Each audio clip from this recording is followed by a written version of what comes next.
Bonjour à tous. Merci beaucoup d'être venus à notre café citoyen en aussi grand nombre. On vous laisse présenter rapidement. Donc, Anthony, moi, Ariane, Stéphanie, Sarah et Catherine, on est des étudiants en travail social.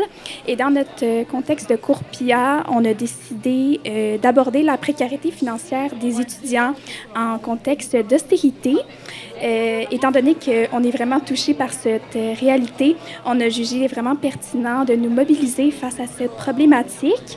Et en collaboration avec l'AGE-CVM, on s'est dit que d'organiser un café citoyen, c'était un événement qui était parfait pour sensibiliser les participants aux impacts des différentes formes de militantisme et les conscientiser aux enjeux, aux politiques d'austérité. Donc, je vais passer le micro à Stéphanie qui va vous expliquer le déroulement. Donc, dans le fond, chaque panéliste va parler pendant 20 minutes. Ensuite, il y aura un échange environ de 10 minutes où vous allez pouvoir poser des questions. Ça va être un bel échange. Et par la suite, à la fin, il y aura un court questionnaire d'appréciation qui va être distribué à la fin pour que vous puissiez répondre à quelques petites questions. Fait qu'on veut juste faire un rappel, tu sais, de rester respectueux, de ne pas interrompre les autres, parler par-dessus. Il y a encore de la pizza dehors. S'il en reste, vous pouvez en prendre une deuxième pointe. Juste se déplacer dans le silence, même chose quand vous allez vers les micros. Juste comme ça, on peut s'entendre tout le long. Sinon, il y a aussi du café, puis amusez-vous, s'il vous plaît.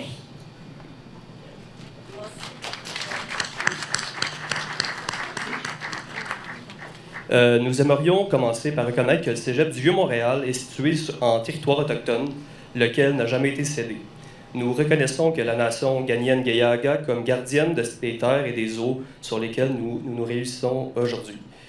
Dio-Diagé, Montréal, est historiquement connu comme un lieu de rassemblement pour de nombreuses Premières Nations et aujourd'hui une population autochtone diversifiée ainsi que d'autres peuples y résident. C'est dans le respect des liens avec le passé, le présent et l'avenir que nous reconnaissons les relations continues entre les peuples autochtones et personnes de la communauté montréalaise.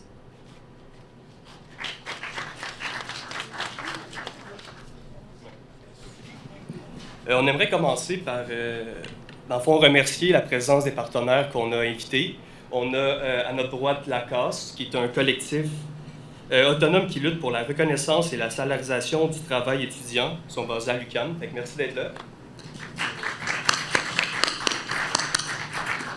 Puis on a aussi Éric, je ne sais pas s'il est là, je ne l'ai pas vu, mais Éric Labonté de la bibliothèque, qui a préparé dans le fond un petit signet avec un code QR avec plein de liens avec des trucs pertinents que Francis et Marianne ont fait, des trucs qu'eux ont accomplis, puis aussi des trucs vraiment pertinents en lien avec notre sujet aujourd'hui. On a aussi Radar, qui est un kiosque d'information pour les étudiants du Vieux, parce que c'est un service offert par et pour les étudiants du Vieux. Pour vous expliquer un peu, si jamais vous voulez à la fin savoir les services d'aide à l'école, si jamais ça va moins bien ou si jamais on touche des codes sensibles, il y avait une full cool activité sur les réalités étudiantes si vous voulez les faire après. Donc, merci à Azriel et Alice, excuse, d'être là aujourd'hui. Je vais commencer aussi par présenter nos panélistes. Merci d'être là aujourd'hui, d'ailleurs.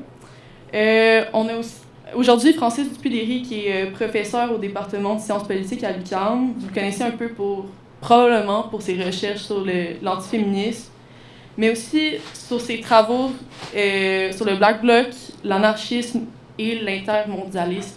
Il a écrit beaucoup de choses. Je vous invite, c'est tout très, très pertinent.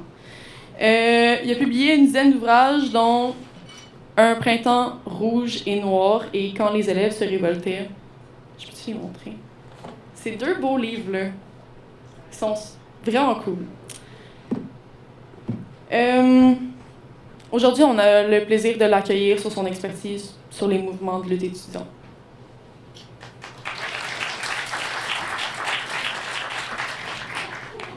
Ici, j'ai Marianne Dicroce, qui est doctorante en sciences politiques à l'Université d'Ottawa, professeure de philosophie au Cégep de Saint-Jérôme.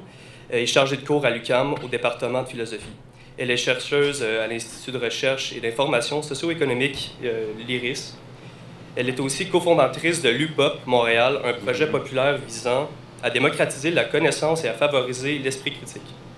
Elle est d'ailleurs intervenue à titre d'experte devant un comité ministériel sur des enjeux liés à un rôle de l'éducation en société, à l'enseignement collégial et à la marchandisation de l'éducation.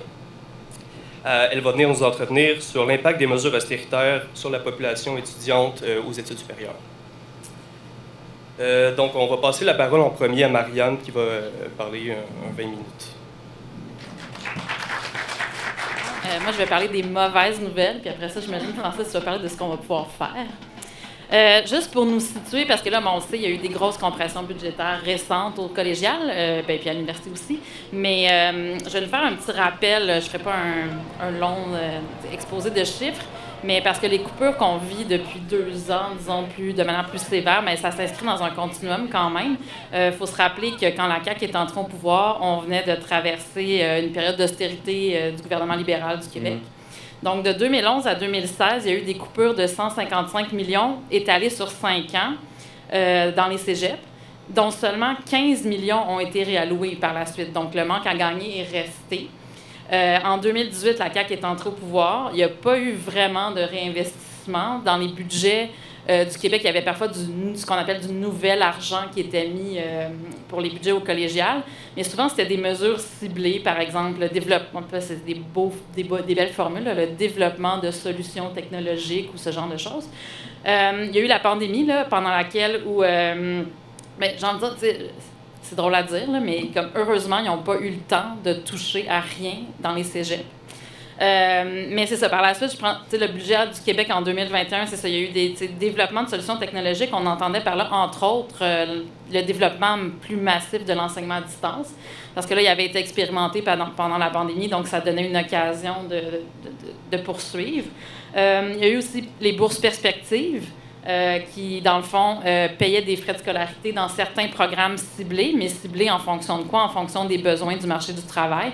Donc, des domaines dans lesquels il y avait une pénurie de main-d'œuvre. Donc, je pense à, par exemple, en enseignement à l'université, en soins infirmiers, techniques d'éducation à l'enfance, tous des programmes de technologie de l'information. Donc, le gouvernement voulait attirer des étudiants dans ces programmes-là.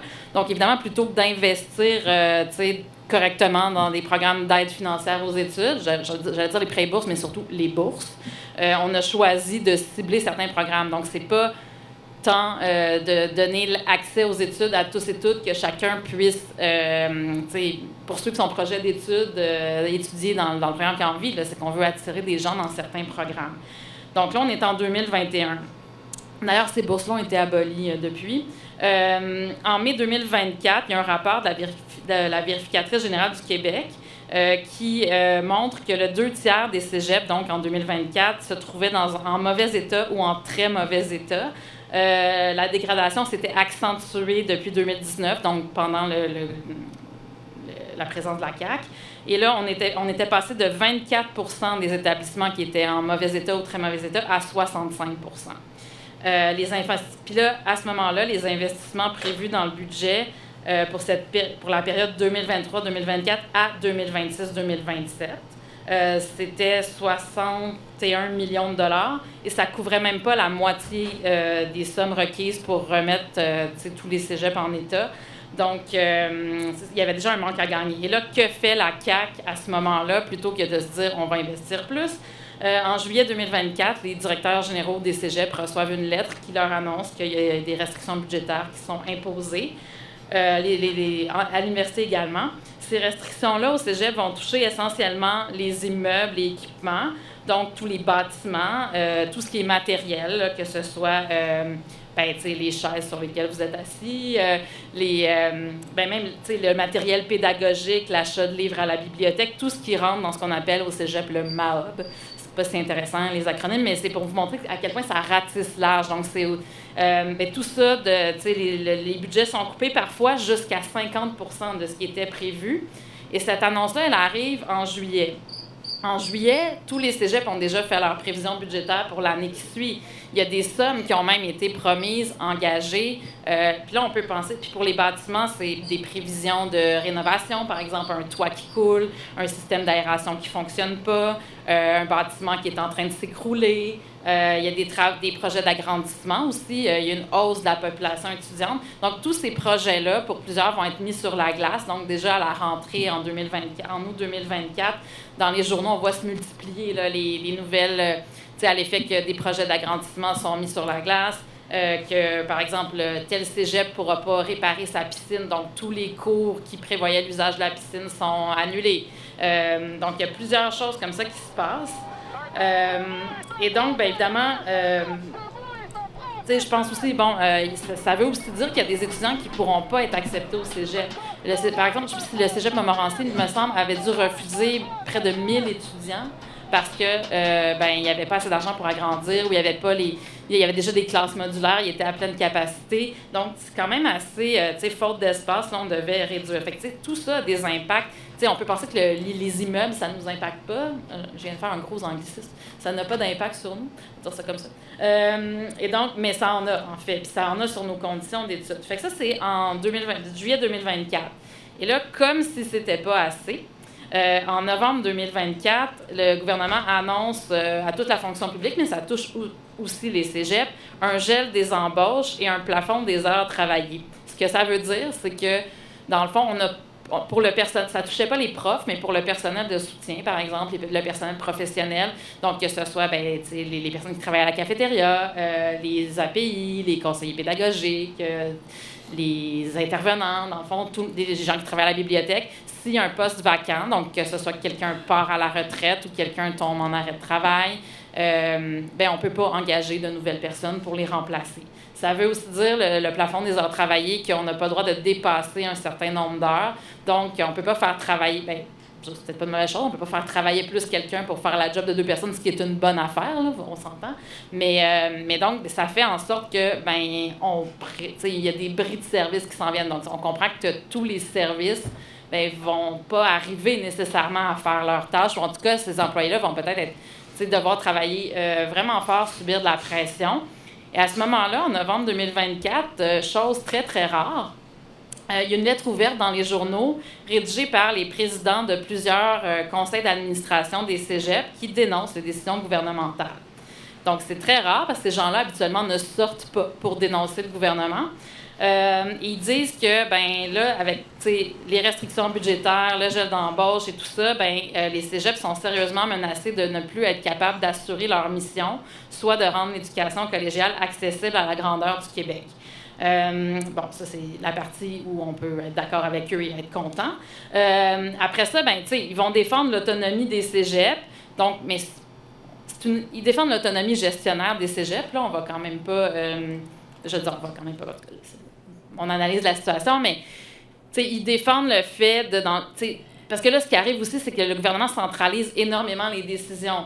Donc, ils se plaignent aussi d'une opacité des décisions. Avant, les DG de cégep pouvaient se réunir, il y avait un processus, tout le monde savait qui allait avoir combien, quel projet allait être accepté. Et là, les décisions leur semblent arbitraires, sont plus au courant de comment elles sont prises. Donc, il y a ça qui est dénoncé. Ils dénoncent aussi le fait que les particularités régionales ne sont pas prises en considération parce qu'évidemment, un cégep comme le cégep du Vieux-Montréal ne doit pas avoir beaucoup de misère à avoir un grand nombre d'étudiants, étudiantes, mais c'est moins le cas dans certaines régions.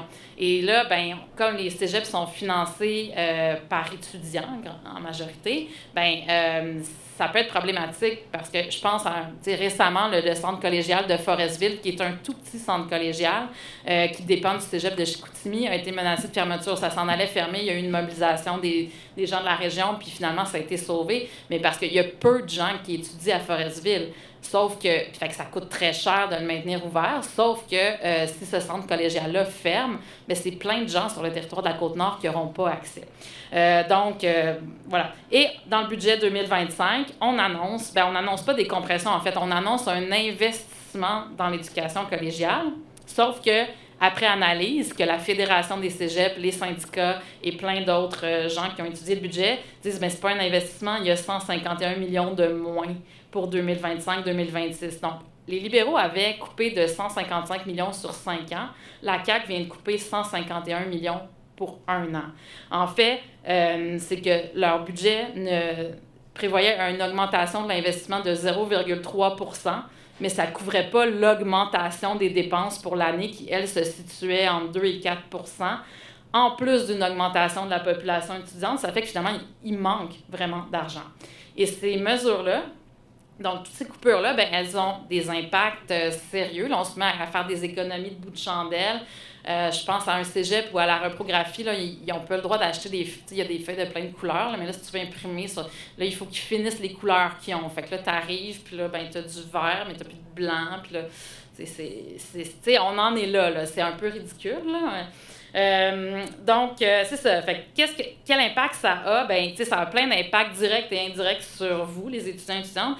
Bien, évidemment, tu sais, la première à laquelle je pense, c'est une diminution des services et de plusieurs types de services. Ça peut être les services d'aide psychosociale, dans la mesure où, ben, déjà, auparavant, on dénonçait la réduction de ces services-là. Mais si quelqu'un part, si un intervenant part puis qu'on ne peut pas embaucher quelqu'un d'autre, bien évidemment, ça fait moins de place pour tout le monde.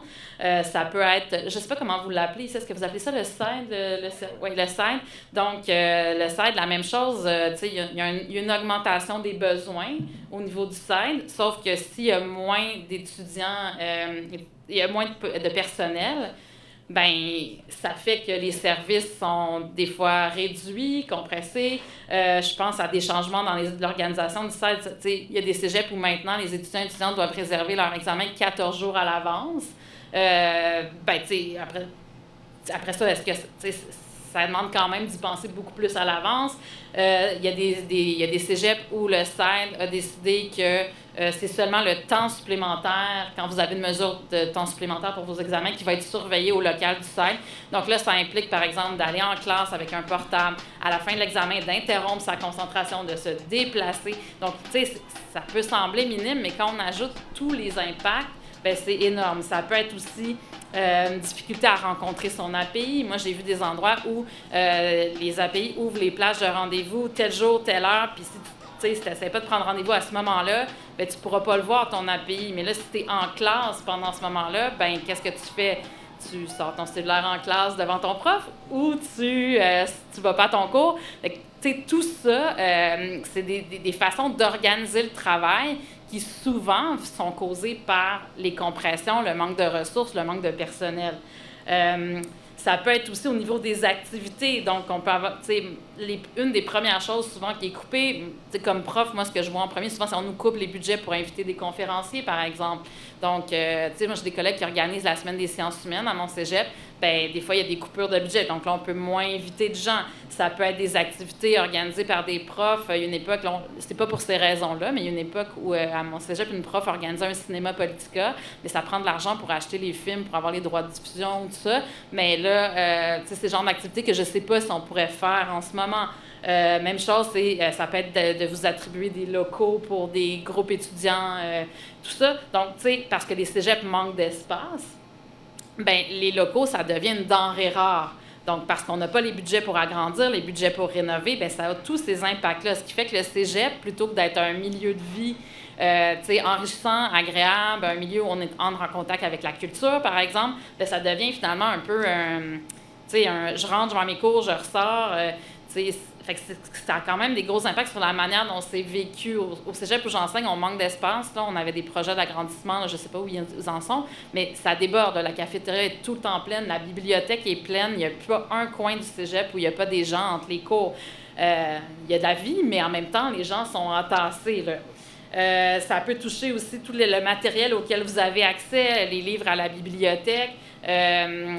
Donc, tu sais, les budgets, nous, ont été réduits. Évidemment, il y a certaines disciplines qu'on juge ayant des besoins de pointe qui vont avoir le droit d'acheter les nouveautés, mais d'autres disciplines, la philosophie, ça fait 2500 ans que ça dure, Platon, c'est Platon, ben peut-être pas acheter autre chose. Mais c'est des exemples qui semblent exagérés, mais j'en ai entendu beaucoup dans le réseau de ce genre de choses-là.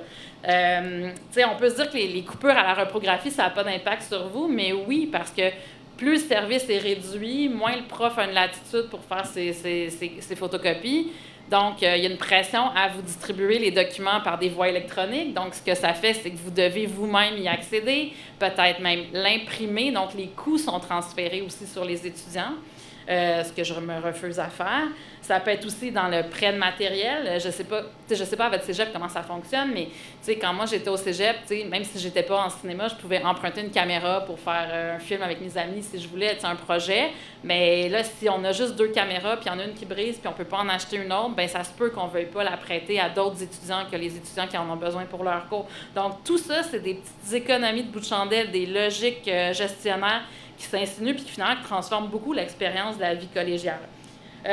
Puis pour ce qui est du manque d'espace aussi, là, en ce moment, un phénomène qu'on remarque beaucoup, c'est l'explosion du cadre horaire. C'est-à-dire que, je ne sais pas si c'est votre cas, mais nous, il n'y a pas de cours de soir à l'enseignement régulier. Donc, les cours, c'est entre 8 heures et 6 heures. Mais il y a beaucoup de cégeps qui ont commencé par manque d'espace dans le jour, à ouvrir le cadre horaire. La convention collective des profs le permet. Donc, on peut nous faire enseigner jusqu'à 23 heures le soir. Et donc, là, mettre des cours au régulier le soir. Mais ça fait en sorte que, par exemple, c'est plus compliqué peut-être pour vous de travailler dans un emploi salarié parce que là, vous pouvez avoir des cours le soir. S'il y a des parents étudiants, là, il n'y a peut-être pas les services de garde, par exemple, à ce moment-là. Et souvent, en plus, c'est les cours de la formation générale qu'on va déplacer le soir, français, philo, les cours pour lesquels, par ailleurs, le gouvernement juge qu'il y a un problème de réussite dans le premier cours de philo. Et que là, est-ce qu'on met les conditions gagnantes pour la réussite? Fait que tout ça, ça a des impacts sur ce qui se passe au cégep, sur comment, l'expérience que vous en avez, votre vie à vous aussi à l'extérieur. Donc, c'est pas anodin. C'est ça. J'ai pas mal fait le tour, je pense, des impacts. Puis je pense que vous pourrez encore mieux que moi soulever des éléments qui ne sont pas apparus, même me donner plus de détails. Mais quelques remarques, disons, de conclusion. Ces effets-là, comme vous le savez, vous le vivez tous les jours, ils s'ajoutent aussi à tous les autres effets des enjeux qu'on vit socialement, l'augmentation du coût de la vie, la crise du logement. Puis là, je parle du manque d'espace, mais moi, je me souviens quand j'étais étudiante, j'étais dans un petit appart, mais j'étais contente d'aller à l'université puis de respirer un peu, des fois. Mais là, si j'arrive dans mon cégep puis qu'on est empilés les uns sur les autres, je suis toujours dans des lieux où je manque d'espace. Le coût vous vivez la précarité, peut-être pas tous et toutes de la même façon, mais la précarité alimentaire.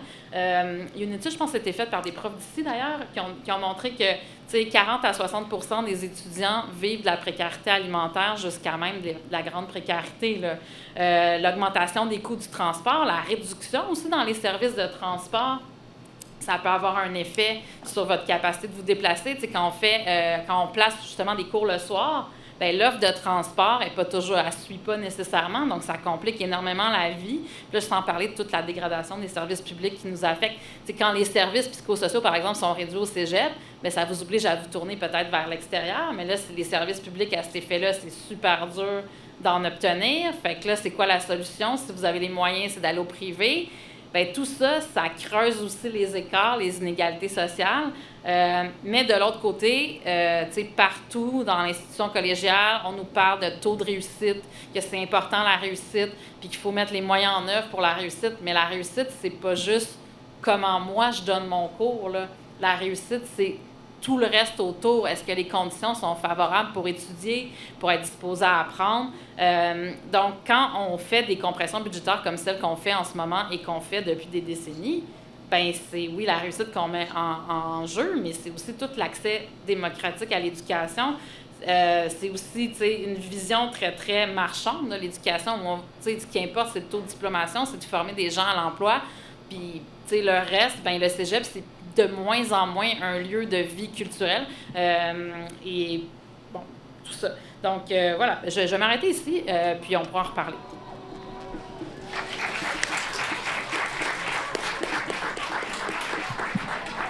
Super. Hey, merci, Marianne. C'était un beau résumé. C'était un beau portrait de la situation en ce moment. Puis je pense qu'on le vit pas mal tous et toutes directement. Là. Puis comme tu dis, les économies de bout de chandelle, là, si on gratte un peu dans ce qui reste, puis c'est ça se fait sentir vraiment ici au cégep. Merci. OK. Après avoir abordé les impacts de la précarité étudiante et la dissonance entre les discours politiques et la réalité du terrain, on va céder la parole à Francis qui va nous proposer des pistes d'action concrètes pour lutter contre cette précarité financière et cette austérité? Oui, pas trop d'optimisme, là, mais en tout cas, je vais vous parler d'histoire et de la pertinence et des dynamiques qui sont liées aux luttes étudiantes. Et pour ce faire, je vais me baser d'une certaine manière, mais pas uniquement, là, puis vous pouvez venir les feuilleter après si vous voulez. Là. Donc, c'est cet ouvrage-là qui est un ouvrage collectif, donc c'est plusieurs chapitres écrits par différentes personnes. C'était après la grève de 2012. L'idée, c'était en fait qu'on fasse des petits groupes professeurs et étudiantes qui avaient fait la grève pour écrire différents chapitres sur différents thèmes de la grève de 2012. Puis je vais commencer par vous parler de quelque chose qui est moins connu, qui est une recherche que j'ai faite sur les grèves d'élèves dans les écoles. Donc ça a donné une bande dessinée qui est un faux manuel scolaire. Bref, anyway. Et donc voilà. Donc tout ça pour commencer en disant que dans l'histoire, les écoles et les collèges et les universités sont des lieux où il y a de la politique. C'est des lieux politiques, c'est des lieux où il y a des rapports de pouvoir, c'est des lieux où il y a des rapports inégalitaires, c'est des lieux où il y a des structures de domination, évidemment entre les adultes et les jeunes, mais aussi possiblement entre jeunes. C'est pas évidemment extérieur à la société, c'est traversé par les rapports sociaux de la société. Ça fait partie de la société, c'est une institution importante. Et toutes les écoles et toutes les époques et tous les contextes et toutes les régions ne sont pas politisés de la même manière, où les rapports de force ne se font pas sentir de la même manière. Puis je vais terminer en parlant des différentes disciplines aussi. Ce n'est pas toutes les disciplines qui sont aussi sensibles à ces enjeux-là. Moi, je n'avais pas eu conscience, quand j'étais au secondaire, qu'on pouvait faire la grève au secondaire. Et en fait, c'est après la grève de 2012, donc la grande grève étudiante des Carrés rouges au Québec, où j'ai vu passer dans des articles sur la grève, dans des journaux, des petites dépêches qui disaient « Ah, dans Sophie Barra ou Joseph Perrault, telle école, comme ils ont fait une journée de grève et tout. » Puis là, j'étais comme « Ah, tiens, c'est bizarre, ils font la grève à l'école secondaire, c'est quand même curieux, ça. » Et donc, en fait, j'ai mené une recherche spécifiquement là-dessus. Et avec mon équipe de recherche, donc mes étudiantes aux maîtrises doctorat, on a retrouvé dans le monde, et c'est une infime partie, parce qu'on s'est basé sur des bases de données de presse, puis tous les pays n'ont pas les mêmes archives de presse, puis il y a des pays qu'on n'a pas pu faire, comme la Chine, par exemple, mais on a trouvé près de 3000 cas de grève d'élèves dans des écoles au 20e siècle et au 21e siècle, donc c'est énorme. Et la très, très, très, très grande majorité de ces grèves sont des grèves qu'on pourrait qualifier de progressistes, c'est-à-dire pour la justice sociale. Il y a des grèves qui concernaient des enjeux liés directement à leur établissement, leur école spécifique, donc c'était dans l'établissement. Ça pouvait être des grèves parce qu'en fait, Mademoiselle Smith était mise à pied, puis c'était leur institutrice adorée, puis ils trouvaient que c'était une injustice, fait qu'ils se mettent en grève pour qu'on garde Mademoiselle Smith. Ou à l'inverse, Monsieur Johnson, c'est un directeur qu'ils détestent parce qu'il est super autoritaire et super punitif, puis il veut qu'il s'en aille, fait qu'ils font la grève. Ou parce que le toit coule, ou le chauffage ne fonctionne pas. Même au Québec, j'ai trouvé des cas. Donc, quand il fait moins 14, ben, ils font la grève. Quand il manque de ressources, quand la bibliothécaire est mise à pied, des grèves aussi, des mobilisations contre les codes vestimentaires. Ça, c'est vraiment récurrent, surtout au sujet pour les filles, en fait. Les codes vestimentaires sont tout le temps sexistes et misogynes et sexualisent le corps des filles. Donc, en fait, il y a beaucoup, beaucoup de conflits sur les codes vestimentaires auxquels les élèves ne participent pas. Il y a pas les codes vestimentaires, là, le conseil d'élèves et les élèves ne participent pas à la construction du code vestimentaire, du code de vie non plus, d'ailleurs. Il n'y a pas d'appel. Il y a pas vous ne pouvez pas faire appel à la punition. C'est arbitraire. Bon.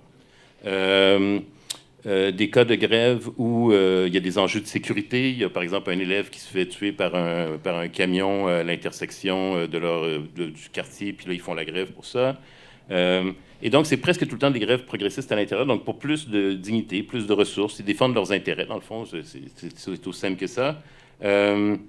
Et des fois, c'est des grèves qui sortent de l'école et qui, en fait, se diffusent dans plusieurs écoles. Et bien avant les médias sociaux, il y avait... parce que les gens se parlaient, en fait, avant les médias sociaux. On avait des amis, même. C'est un peu bizarre de penser ça maintenant, mais... bon, on n'avait pas beaucoup, là, mais...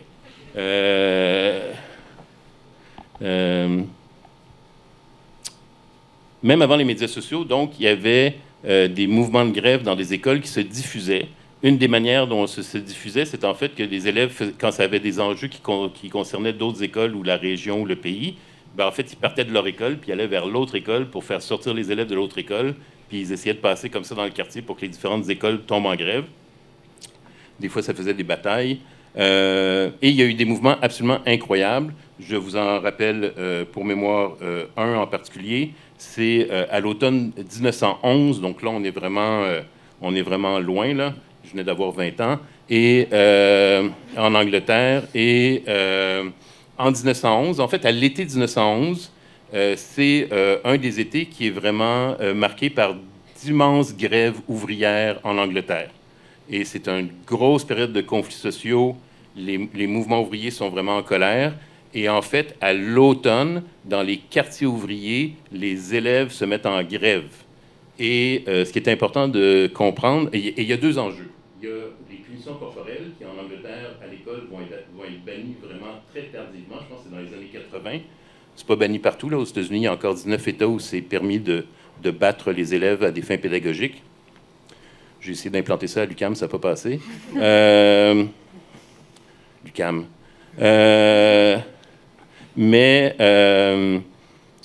Donc, c'était le slogan « No more cane », donc on ne veut plus de coups de canne. C'était ça l'outil utilisé pour battre les élèves.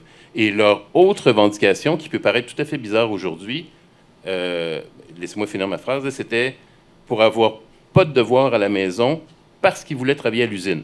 Donc, en fait, ces élèves étaient des ouvriers. Et donc, ils avaient fait la grève à l'été comme ouvriers, mais comme l'éducation était rendue obligatoire pour les classes ouvrières, ils se retrouvent à l'école en septembre, puis en fait, ça leur enlève des heures de travail. Et donc, en fait, vous aviez des ouvriers de 8, 9, 10, 11 ans à l'époque qui avaient fait la grève pendant l'été et qui transposent, en fait, le moyen de lutte de la grève à l'école en disant, ben c'est pareil, en fait, on a juste à pas rentrer puis à faire du piquetage puis à manifester dans les rues. Et pour ne pas avoir de devoirs, mais pas parce qu'ils n'aimaient pas les devoirs, parce que ça enlevait des heures de salariat. Évidemment, aujourd'hui, on a plutôt tendance du côté progressiste à dire qu'il ne faut pas que les enfants travaillent, là, mais ils travaillaient déjà, donc c'était ça leur logique. Dans 60 villes, des dizaines de milliers d'élèves, des grèves dans une soixantaine de villes en Angleterre, en Grande-Bretagne, en Écosse, pendant l'automne 1911. Malheureusement, le mouvement est vaincu, et d'ailleurs, les médias qui sont contre cette grève ironise sarcastiquement sur le fait que les leaders sont battus à coups de canne. Donc ça, c'est un cas de grève nationale. Vous avez plusieurs autres cas de grève et vous avez d'autres manières aussi de protester. Donc vous avez sûrement entendu parler des pensionnats autochtones, par exemple. Et moi, pendant longtemps, les pensionnats autochtones, je m'imaginais les jeunes autochtones comme des victimes passives. Mais en fait, il y a eu plein de formes de résistance de ces jeunes autochtones à l'intérieur de l'école, entre autres. Ils refusaient de parler, ils refusaient de manger, ils sabotaient des choses, ou ils parlaient en cachette dans leur langue, ou ils fuguaient. Mais dans les cas les plus radicaux, comme le Mohawk Institute en Ontario, ils l'ont incendié. Ils en ont incendié en Saskatchewan, ils en ont incendié aux États-Unis, et une femme mosquito des prairies, qui est dans les 80 maintenant, se souvient d'un incendie comme ça dans les années 30 dans son pensionnat. Et elle dit, c'est comme la prise de la Bastille. C'est comme on nous a libérés parce qu'en fait, il n'y avait plus d'école. Et donc, ils nous ont fait dormir dans la grange. Et le lendemain, on a pris le train, puis ils nous ont ramenés dans nos communautés, puis on était libérés. Donc, si vous brûlez le cégep du Vieux-Montréal, dites pas que vous étiez à cette présentation-là. Moi, j'ai rien à voir avec ça, là. Mais je vous rapporte simplement des moyens de lutte. Des Mohawks, et des Mosquitos et des Autochtones. À Montréal, vous voyez où est devant le carré Saint-Louis, là, je pointe là, je ne sais pas du tout où je pointe, en fait, là, mais devant le carré Saint-Louis, donc les géographes me disent par là. Là, bon, en tout cas, le carré Saint-Louis. Donc, en face du carré Saint-Louis, il y a un gros bâtiment, là, c'est l'Institut d'hôtellerie, où c'était ça. En tout cas, je ne sais pas si c'est encore ça avec la station de métro. Au début du 20e siècle, c'était pas ça. C'était l'école Aberdeen, qui était une école anglophone, et c'était en grande majorité des élèves juifs, parce qu'en fait, tout sur la Maine jusqu'à Saint-Hubert, en fait, la principale communauté migrante, c'était des juifs à Montréal, c'était des communautés très pauvres. Beaucoup de socialistes, d'anarchistes, en fait, dans cette communauté juive. Et en fait, en 1913, il y a une institutrice qui tient des propos antisémites en classe, Et donc, en fait, il y a 500 élèves juifs qui sortent de l'école et qui s'en vont sur le carré Saint-Louis pour protester en faisant la grève. Il y a des photos de ça. Et dans la même école, dans les années 30, pendant la grève économique, ils vont faire la crise économique, comme ils sont socialistes, c'est les Young Pioneers, c'est d'obédience communiste. Ils font la grève, en fait, pour que dans l'école, on distribue du lait, gratuitement du lait, des vêtements et du matériel scolaire aux familles des parents qui ont perdu leur emploi pendant la crise économique, qui sont au chômage.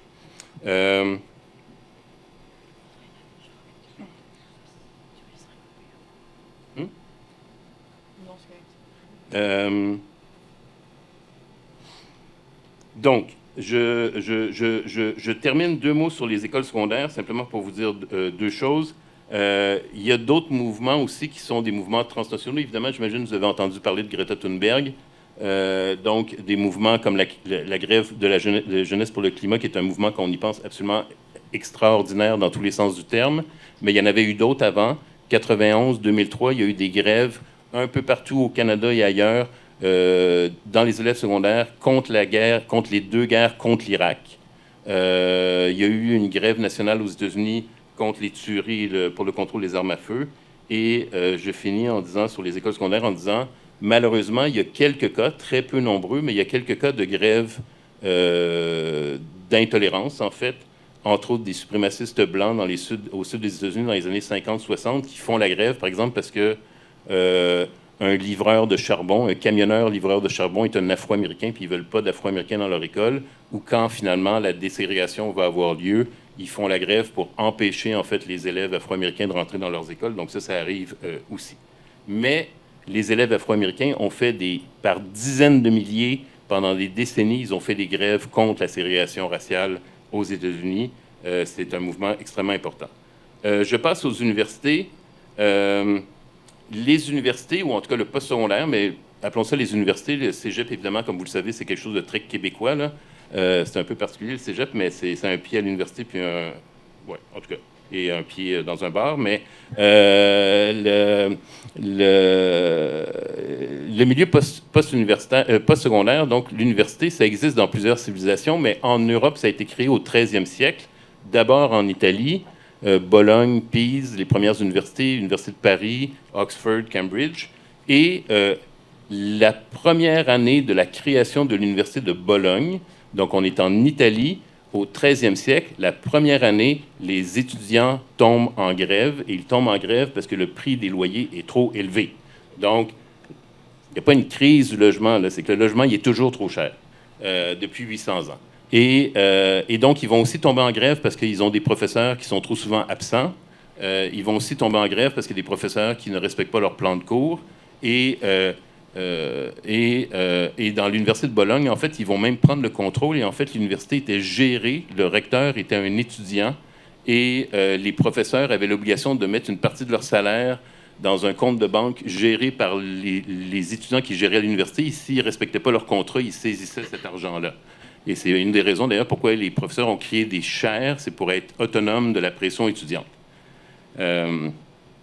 Donc, finalement, l'UQAM, c'est pas si pire, en fait.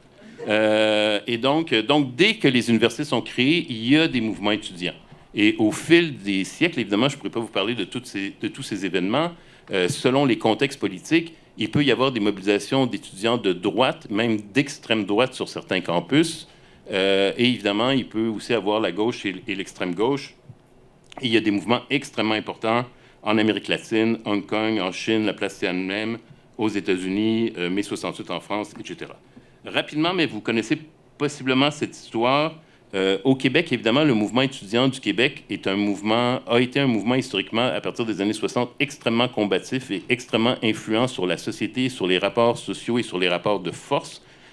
Si on le compare à d'autres provinces ou d'autres États américains où les mouvements étudiants les associations étudiantes sont souvent des associations de services, des associations, c'est pas inutile, mais c'est pas combatif, c'est pas revendicatif, c'est beaucoup moins de grève.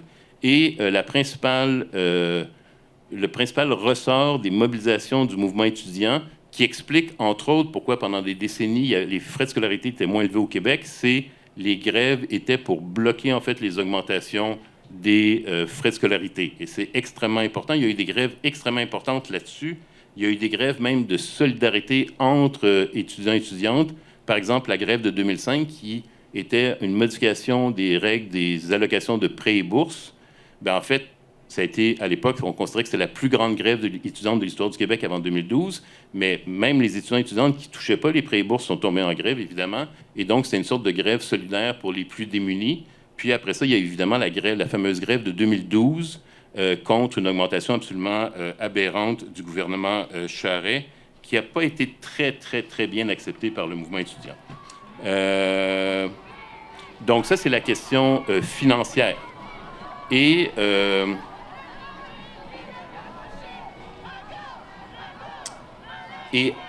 après la grève de 2012, qui dure, de février-mars 2012 au mois d'août, en fait, ou septembre, en fait, les élections ont lieu le 4 septembre, si je me rappelle bien.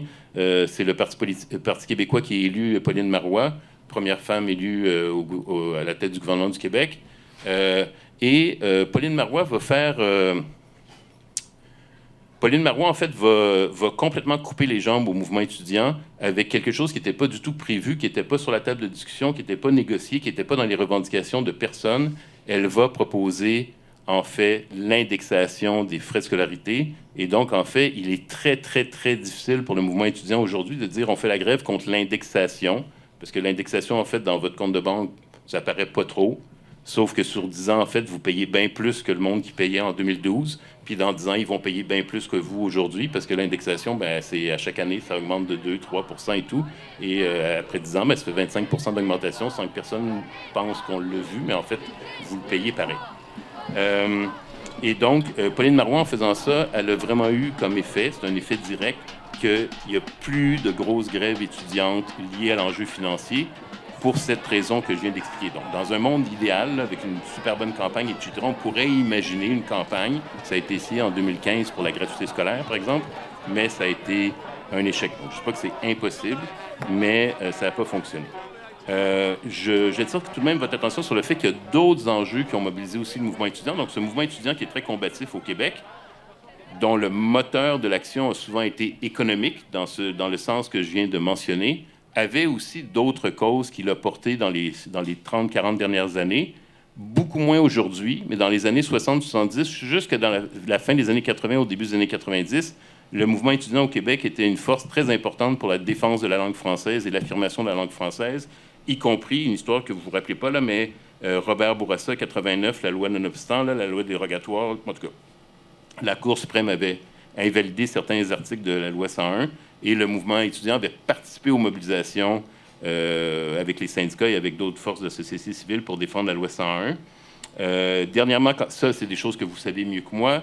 Il y a eu des grèves pour les stages. Il y a évidemment eu des grèves et des campements pour la cause palestinienne. Vous en avez évidemment entendu parler contre le génocide. Je termine, il me reste 2-3 minutes là. Je termine pour dire les grèves, c'est l'aspect peut-être le plus spectaculaire. Et dans les grèves, évidemment, vous pouvez faire plein de choses. Souvent, en fait, la grève elle-même devient un espace de créativité politique. Et donc, il y a la grève, mais la grève, c'est quoi? C'est du pitage, mais c'est de l'affichage, puis c'est des réunions, puis là, il y a des comités, puis là, il y a des films qui se font, puis des journaux, puis des tracts, puis de la poésie, puis des graffitis, puis des déroulements de bannières, puis des occupations. Ah ben non, plus maintenant, mais en fait, il y avait des occupations avant. Et en fait, jusqu'au début des années 2000, en fait, les directions d'établissements, même au niveau des polyvalentes, étaient relativement tolérantes envers les occupations. L'Université de Montréal, même, on a déjà occupé pendant 2-3 nuits le bureau du recteur, puis on a vu un gardien de sécurité qui nous demandait si tout allait bien, puis si on voulait du café. Mais à partir du début des années 2000, y compris dans un cégep où il y avait beaucoup d'occupations et où il y a eu énormément de répression, qui s'appelle, je ne sais pas si vous connaissez, là, il est le cégep du Vieux-Montréal, en fait, je pense qu'il est ici, en fait. Les directions ont dit les occupations, c'est fini. Et donc, à l'UQAM, au Vieux-Montréal et dans d'autres lieux, il y a eu des actions policières extrêmement répressives. Ils ont même scié des trous dans les murs pour rentrer, là. Ils ont procédé à des centaines d'arrestations. Donc, les occupations, c'est pour l'instant plutôt risqué ou terminé. Mais évidemment, la mobilisation étudiante, c'est d'autres choses aussi. Donc, j'ai parlé des journaux. Ça, c'est vrai aussi au secondaire. Des cafés. Il y a la tradition des cafés étudiants comme l'Exode, le café Aquin à l'UQAM, le café d'anthropologie à l'Université de Montréal. Mais l'idée d'avoir des cafés qui sont des lieux aussi de politisation et des lieux aussi culturels, d'une certaine manière, ça fait partie, en fait, de la mobilisation étudiante. Les différents comités, hein, il y a plein de comités. Et il y a des comités institutionnels qui sont reconnus par l'institution, mais il y a des comités ad hoc autonomes qui se créent aussi. Entre autres, évidemment, des comités féministes qui se créent de manière autonome parce qu'en fait, dans le milieu militant, comme dans tous les milieux de gauche, il y a évidemment des agresseurs et des sexistes.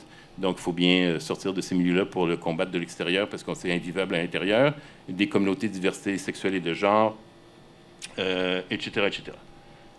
Et il y a des tensions entre les réformistes et les radicaux, mais ça, c'est l'histoire de la gauche, ben, de la droite, en fait, aussi. Mais elle nous intéresse moins. Je termine sur la question, il me reste 37 secondes, donc je vais parler super vite. Je finis sur les disciplines et qu'est-ce qui fait que les étudiants et étudiantes semblent avoir certains étudiants et étudiantes semblent avoir une propension à se mobiliser comme ça. Donc, il y a plusieurs explications.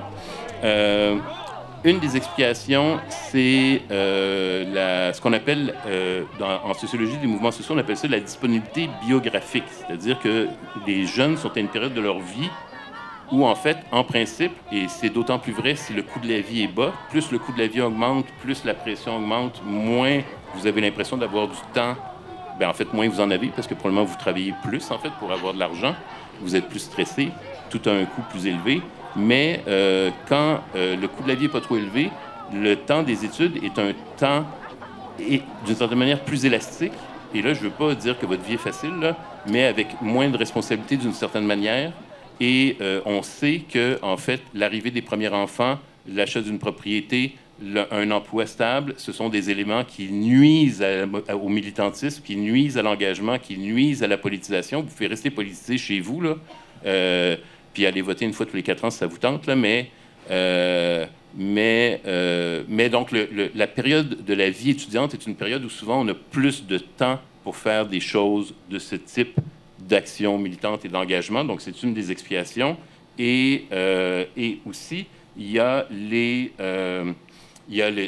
types d'études. Donc, en fait, comme je l'ai dit au tout début, c'est surtout les sciences humaines et sociales et les arts et lettres qui sont les plus engagés parce que c'est des disciplines, c'est des matières, c'est des sujets qui stimulent, en fait, des réflexions sociales, travail social y compris, qui stimulent des réflexions critiques sur la société. On vous parle et vous réfléchissez à des problèmes de société et c'est dans l'imaginaire, c'est dans l'histoire, c'est dans le récit de ces disciplines-là qu'on vous parle aussi de lutte politique, de conflits politiques, de mobilisation. Et donc, ça inspire, ça stimule et ça explique pourquoi, en fait, c'est dans ces disciplines-là que quand le mouvement étudiant du Québec, par exemple, lance des grèves avec un plafond, là, il faut que tant de départements dans tant d'universités soient en grève, bien, on n'attend pas tellement médecine de l'Université de Montréal là, qui tombe en grève, ils ne tombent pas en grève. Et voilà. Et donc, la dernière chose, vous avez vu le truc là, du prof qui annonce 3 fois sa conclusion. La dernière chose, c'est que le mouvement étudiant aussi est une incroyable école pour la politique. Et en fait, aujourd'hui, on est 14 ans plus tard, par exemple, ben, il y a beaucoup de personnes qui militent aujourd'hui comme conseillers syndicaux, conseillers à la MOB dans les syndicats, à la CSN, à la FTQ et ailleurs, qui sont passés par la grève de 2012. C'est là qu'ils ont développé des compétences organisationnelles, des compétences de mobilisation, des compétences d'analyse. Et en fait, les syndicats les ont accueillis en leur offrant un salaire.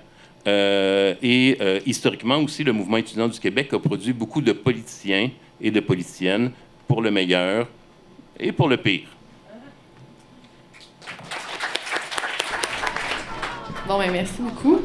Je pense qu'on a on peut tout atteindre dans la conclusion après ce dialogue. Ben, c'est pas vraiment un dialogue, là, mais bref. Que, en fait, les grèves, ça constitue un moyen de pression qui est super important pour les étudiants. Puis ça nous permet vraiment de mettre pression puis de forcer un dialogue, en fait, avec les gens qui sont au pouvoir. Merci, c'était super pertinent, tout ce qui était par rapport au secondaire, on n'en parle pas assez. Donc, moi, je partirais tout de suite sur la période de questions, parce qu'on veut aussi vous laisser la place à vous exprimer, poser vos questions, réfléchir avec nous. Parce qu'on voit aussi, au CVM, il y a une réduction des services majeurs, là, on en a parlé un peu avec le SAID, il manque d'ordinateurs, il manque de place, au point où est-ce que si tu fais ta réservation trop en retard, ben, t'as aucune chance d'avoir ton examen puis avoir accès à tes mesures d'aide, ce qui est vraiment stressant puis pas cool. Tu sais, l'entretien général du cégep, en ce moment, notre plafond coule. Ça aussi, c'est pas cool. Puis ça serait le fun d'avoir l'argent pour entretenir le cégep du vieux, parce que c'est vraiment un beau cégep. Puis avec les coupeurs puis les gels d'embauche, en ce moment, à Rados, justement, on s'est fait couper littéralement la moitié de notre budget, ce qui nous permet d'être moins là pendant les kiosques des réductions des méfaits qu'on fait pendant les événements socio-culturels qui sont où est-ce que notre aide est demandée, puis où est-ce que nos services sont recherchés par les étudiants, puis les gens d'ailleurs qui viennent au vieux. Donc, il y a un micro à droite pour les premiers tours de parole, un micro à gauche pour les deuxièmes tours de parole. On vous demande de rester respectueux, respectueuses, éviter les sophismes, je pense que vous savez c'est quoi, et de limiter vos durées d'intervention, juste pour vous dire que vous pouvez parler 5 minutes, mais laissez la chance aux autres aussi de s'exprimer s'ils veulent s'exprimer. Santiago, ici présent, notre caméraman, merci d'être là aujourd'hui. Il est présent pour filmer notre événement. Si vous voulez pas être filmé, faites juste lui dire après, ça pourrait être coupé au montage, il n'y a pas de problème. Donc, on vous attend. Moi, en ce moment, je suis au comité de recherche et affaires académiques de la CRU, puis justement, on réfléchit beaucoup sur l'analyse des grèves du passé, puis aussi le discours de sécurité, là. Fait que pour moi, ça a été très pertinent, puis je vais vous écrire dans vos courriels pour répondre à votre question. Mais pour aujourd'hui, quand on pense à 2012, il y a beaucoup de monde qui considère ça une victoire, mais il y a un autre groupe qui considère ça genre une grande défaite. Puis qu'est-ce qui fait qu'il y a des... Genre, c'est quoi la différence de ces gens-là qui perçoivent ça de manière différente? Ben, il y a mes amis puis il y a les autres. Et mes amis pensent une défaite. Non, mais en fait, c'est parce qu'en fait, dans le mouvement de 2012, il y avait différentes tendances. Et il y avait différentes revendications. Et donc, tout le monde ne s'entendait pas sur ce que devait être la conséquence ou la conclusion ou le résultat de 2012. Et donc, dès le début, il y en a qui militent pour bloquer la hausse.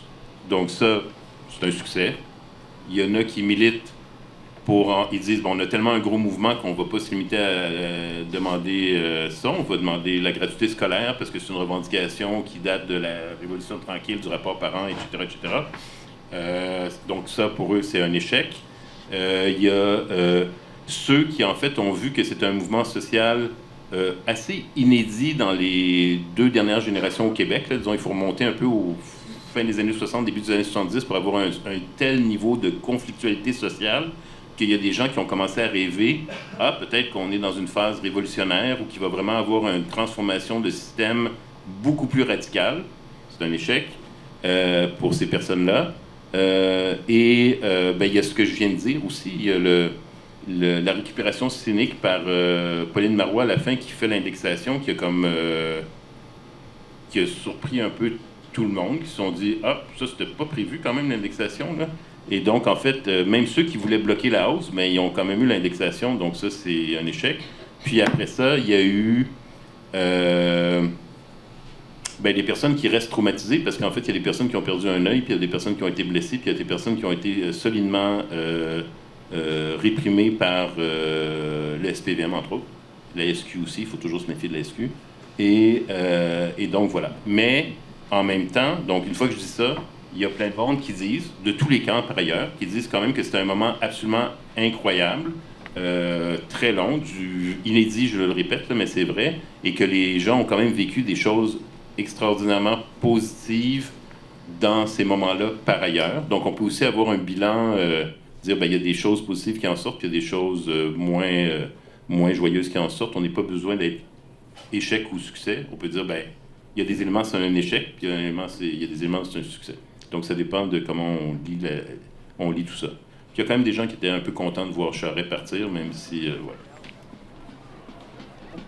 voulais juste poursuivre sur le côté optimiste et positif sur ton intervention, Francis, parce qu'au Vieux-Montréal, on a fait partie des profs contre la hausse.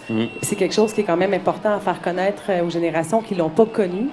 Pendant la grève étudiante, nous, les profs, on était à la maison, les bras croisés, puis on voyait un peu la grève se dérouler sous nos yeux, puis on vivait quand même, en fait, beaucoup d'impuissance puis de colère. Là, on attendait à être calé en assemblée syndicale, on voulait se mobiliser, on voulait s'impliquer, mais on pouvait pas tellement le faire parce que tout était paralysé par la grève. Puis, à un moment donné où il y a des profs qui ont dit, bien, ça suffit, là, on peut plus rester à la maison puis rien faire, il faut aller aux côtés des étudiants. Et là, il y a une page Facebook, Les profs contre la hausse, qui s'est développée. Puis la première rencontre qui s'est passée à Antique, c'était extraordinaire. Il y avait des centaines de profs de toutes les cégeps. On s'est retrouvés, puis c'est comme si tout d'un coup, ça nous a donné, en fait, la crédibilité de débarquer dans les rues au nom des profs contre la hausse. On n'a pas nécessairement attendu après nos assemblées syndicales pour un positionnement. On s'est positionné sur une base affinitaire et d'idéaux à travers les cégeps. Puis ce mouvement-là, étudiant-professeur, pour moi, ça a été l'une des plus grandes victoires qu'on a pu vivre au Québec. C'était très émouvant.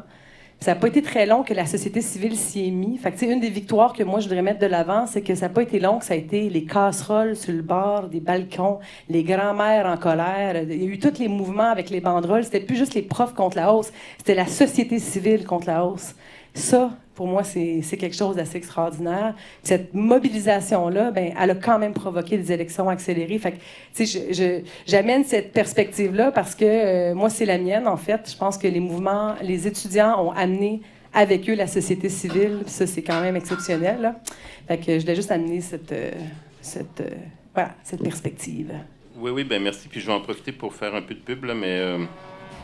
peut-être vous l'avez à la bibliothèque, puis peut-être l'eau n'a pas coulé sur le livre, là, donc je connais pas les sections qui sont inondées, là, mais donc dans le livre dont je parlais, Le Printemps rouge et noir, qui est un ouvrage collectif, comme je dis, avec des chapitres écrits par différentes personnes sur différents sujets, il y a justement la diversité de ce qui s'est passé pendant les 8 mois en 2012. Donc il y a le rapport au mouvement étudiant, oui, mais il y a aussi plus spécifiquement le comité femmes dans l'AC, il y a justement le mouvement des casseroles qui a été lié aussi au mouvement des assemblées populaires autonomes de quartier. Il y a l'activisme sur le web, il y a l'artivisme, donc en fait tout ce qui est les expressions artistiques qui ont été incroyables aussi, poésie, art visuel pendant la grève, puis l'impact sur les partis politiques, puis finalement il y a 2 chapitres malheureusement sur la répression judiciaire et policière. Ouais, si je peux ajouter quelque chose, prof contre la hausse aussi, il y a beaucoup de profs là-dedans, dont je fais partie, qui avaient vécu la grève de 2005 comme étudiantes. Puis c'est aussi la frustration des structures syndicales qui a amené à... Bien que, après ça, je me suis aussi impliquée au syndicat, là, mais c'est les limitations, disons, de la structure légale syndicale qui a aussi amené à se mobiliser à l'extérieur. Puis ça, on le doit au mouvement étudiant beaucoup. Donc, je pense qu'il faut s'en rappeler de ça. Puis, le mouvement étudiant, là, c'est une école formidable pour plein de choses.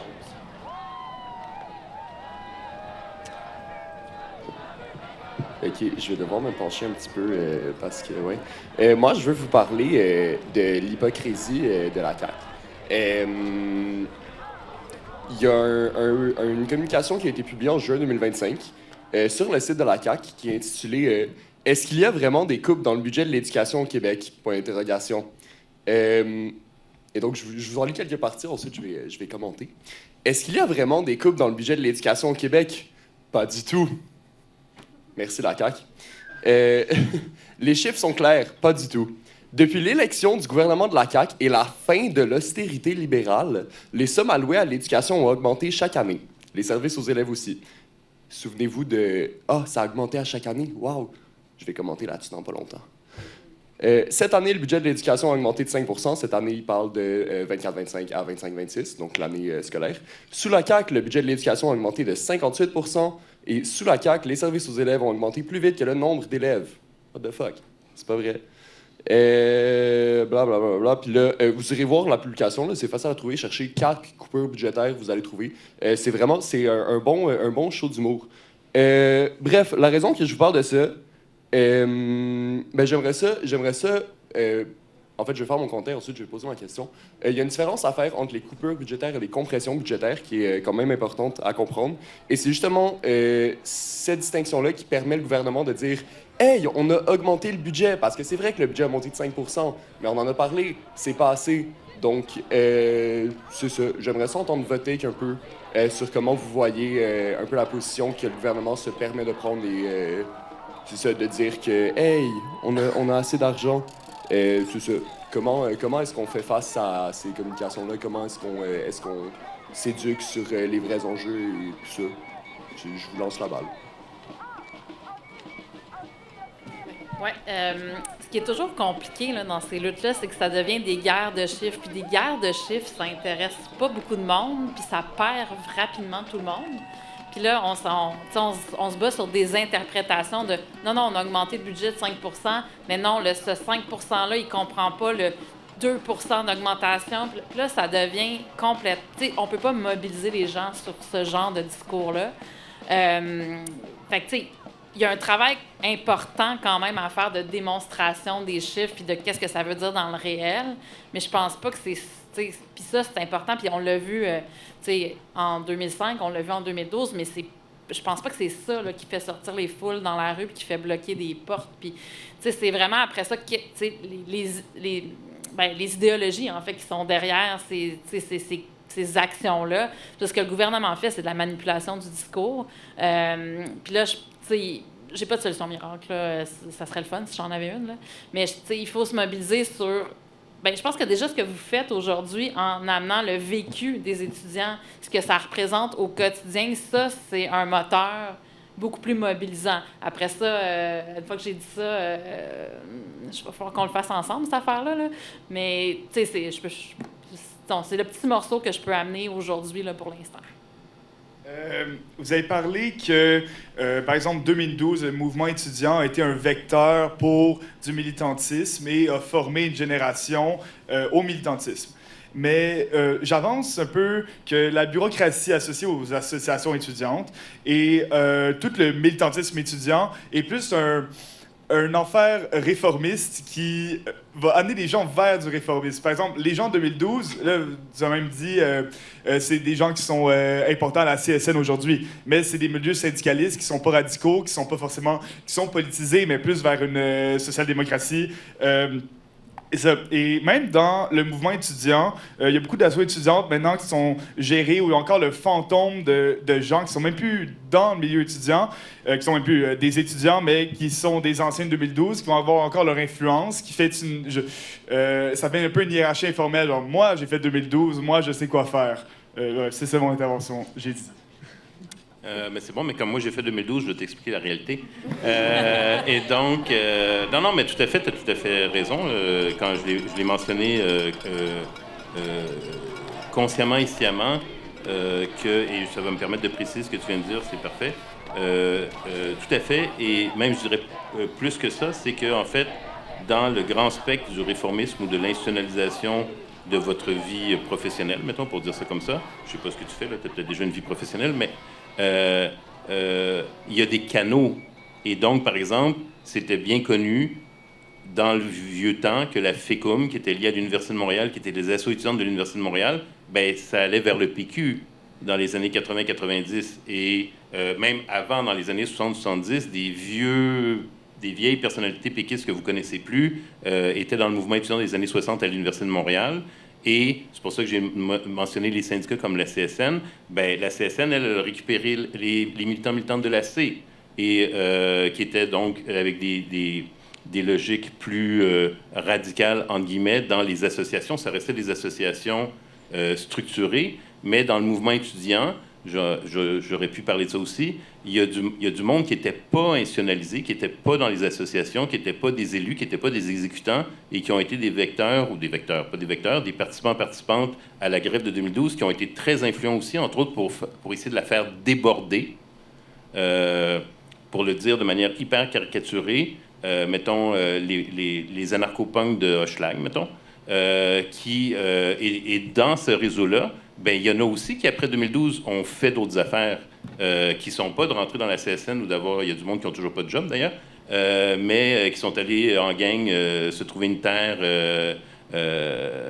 près de la Pocatière ou des choses comme ça. Donc, ils ont fait d'autres choses aussi parce qu'en fait, ils se sont connus, ils ont développé des complicités et ils ont développé des compétences. Ça fait très comme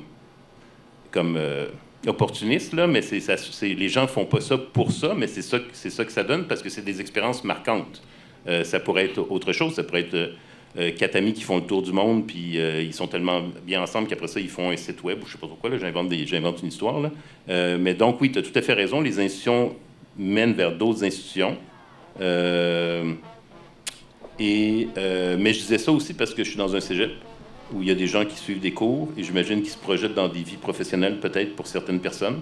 Vous pouvez le mentionner quand même que c'est une réalité sociale qui se passe, pas juste au Québec d'ailleurs, ailleurs dans le monde aussi, que l'expérience des mouvements étudiants. Puis là, on parle de moments de grève, mais même quand il n'y a pas de grève, en fait, ces grandes associations-là nationales, elles donnaient des portes d'entrée au PQ ou elles donnaient des portes d'entrée dans des partis politiques ou dans des organisations. C'est juste que la grève de 2012 a été un moment vraiment particulier. Mais tu as tout à fait raison que, évidemment, tout ça, c'est des institutions qui ne sont pas révolutionnaires, évidemment. Allô? C'est bon? Est-ce que vous m'entendez? OK, oui. Je suis un peu gênée, mais c'est bon. Vous avez parlé de l'occupation d'un bureau de ministre, je pense, avant 2012, et je m'avance en disant que c'est 1995, mais j'ai essayé de faire des recherches et j'ai pas trouvé d'informations par rapport à cette occupation-là, et je me demandais si vous pouviez élaborer, genre m'expliquer c'est pourquoi et comme à quoi ça a mené, qu'est-ce qui s'est passé. Non, en fait, oui, mais il y a eu des occupations de bureau de ministre aussi, mais non, moi, je parlais d'une occupation. Moi, j'étais à l'Université de Montréal dans le Vieux-Temps, mais le PQ m'a pas voulu. Et donc c'est ça, il y avait une occupation du bureau du recteur, donc celui qui dirige l'université dans l'Université de Montréal. On avait occupé son bureau pendant 3 jours et 3 nuits.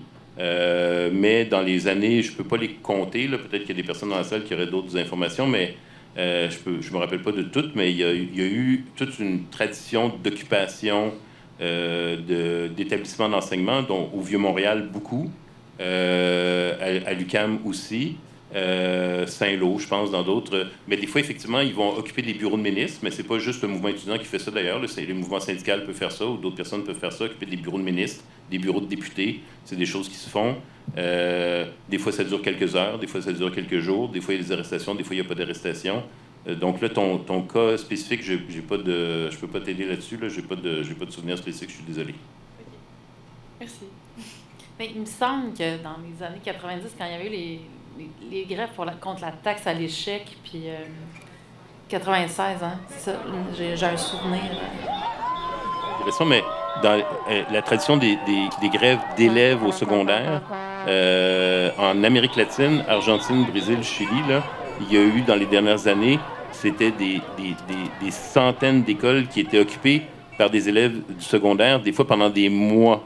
Et en Grèce, depuis 10-15 ans, à chaque mois de septembre, ils appellent ça des lycées, là, ils occupent leur lycée. En fait, c'est tout le temps la même stratégie. Là. Ils arrivent le soir, ils passent par-dessus la clôture, ils occupent la place. Puis là, une fois qu'ils ont la place, ça devient un lieu politique. Ils organisent des événements culturels, ils invitent des artistes, ils font des conférences, ils parlent de sexisme, de justice reproductive, puis ça devient une base pour faire des manifestations, etc. Je vais penser de la technicalité de ça, mais on voit presque pas de grève en formation professionnelle. Donc, est-ce que ça, c'est une bonne idée de plus en avoir ou comme plus commencer un social, culturel autour de... Vous vivez des réalités qui se rapprochent de ce que peuvent vivre des étudiants en technique au collégial. Fait que, tu sais, déjà, que ce soit à travers une association étudiante ou pas, là, mais de se regrouper, faire des actions, c'est toujours nécessaire, peu importe le lieu où on est, là, qu'on soit dans un milieu de travail ou autre. Fait que moi, je vous encourage vraiment à essayer de vous regrouper puis à voir quels sont vos intérêts. J'ai l'impression de parler comme une banquière. Là. Pas vos intérêts, mais en fait, les choses qui vous tiennent à cœur, qui vous touchent puis que vous voulez changer. Là. Bonjour. La plupart des gens ici sont pas mal impliqués dans la vie politique au Cégep du Montréal. Fait que je pense qu'ils vont pas être en désaccord avec moi quand je dis que la plupart des gens au Cégep du Montréal s'en foutent un peu. Comme, quand tu vas aux assemblées générales de grève, tu vas au piquetage, il n'y a pas beaucoup de monde. La plupart des gens, je sens que beaucoup de gens dans ma génération, ont un peu perdu espoir en la politique en général. Ils pensent plus que ça sert plus à rien d'aller aux manifestations, ça sert plus à rien de faire le pétage parce qu'on se fait pas écouter. Comment est-ce qu'on fait rappeler aux gens, comment on fait que les gens regagnent espoir en juste la possibilité de changement politique? Comment on se fait que les gens veulent s'impliquer politiquement? Parce qu'en ce moment, je trouve qu'il y a beaucoup comme une sorte d'apathie ou de nihilisme politique dans ma génération. Et mais c'est ça, on ne peut pas trop changer de choses avec ça.